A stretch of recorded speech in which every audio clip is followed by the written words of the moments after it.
Revolução Farroupilha, também chamada de Guerra dos Farrapos ou Décimo Heróico, foi entre 1835 a 1845.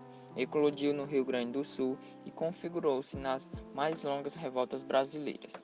Durou 10 anos e foi libertada pela classe dominante gaúcha, formado por fazendeiros de gado que usaram as camadas pobres da população como massa de apoio no processo de luta.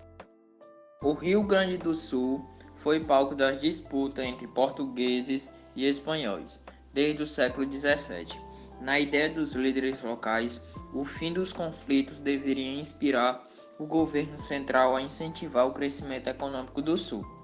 Como pagamento, as gerações de famílias que se voltaram para a defesa do país desde há muito tempo. Mas não foi isso que ocorreu. A partir de 1821, o governo central passou a impor a cobrança de uma taxa pesada sobre os produtos rio-grandenses, como charques, erva mate, couro, sebo, graxa e etc. No início da década de 30, o governo aliou cobranças de uma taxa extorsiva sobre a charge gaúcha a incentivos para a importação do importador da prata. Ao mesmo tempo, aumentou a taxa de importação do sal, insumo básico para a fabricação do produto. Além do mais, se as tropas que lutaram nas guerras eram gaúchas, seus comandantes vinham do centro do país. Tudo isso causou grande revolta da elite rio-grandenses.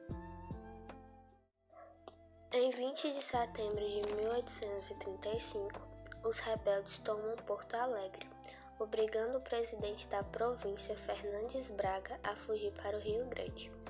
Bento Gonçalves, que planejou o ataque, impulsou o cargo vice, Marciano Ribeiro. O governo imperial nomeou José de Araújo Ribeiro para o lugar de Fernandes Braga. Mas este nome não agradou os farroupilhas. O principal objetivo da revolta era a nomeação de um presidente que defendesse os interesses dos rio-grandenses.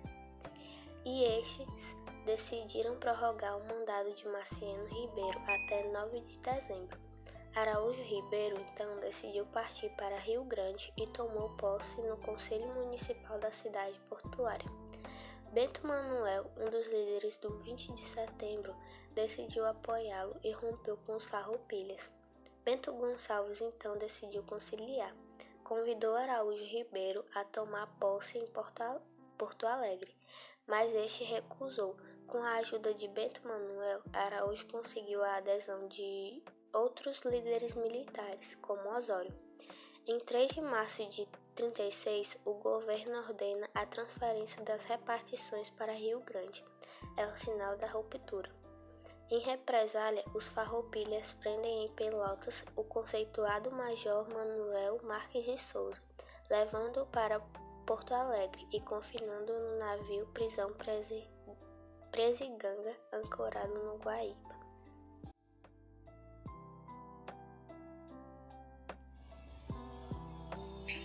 Os imperiais passaram a planejar a retomada de Porto Alegre, o que ocorreu em 15 de julho.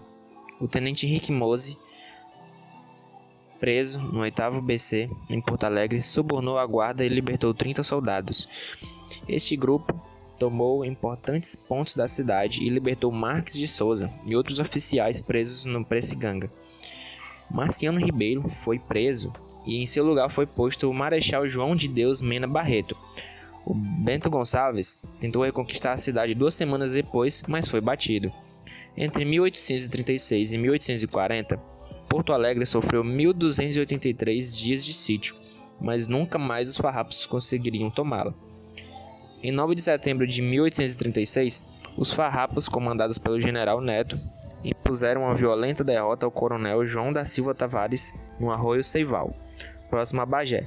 Empolgados pela grande vitória, os chefes farrapos no local decidiram, em virtude do impasse político em que o conflito havia chegado, pela proclamação da República Rio-Grandense. O movimento deixava de ter um caráter corretivo e passava ao nível separatista.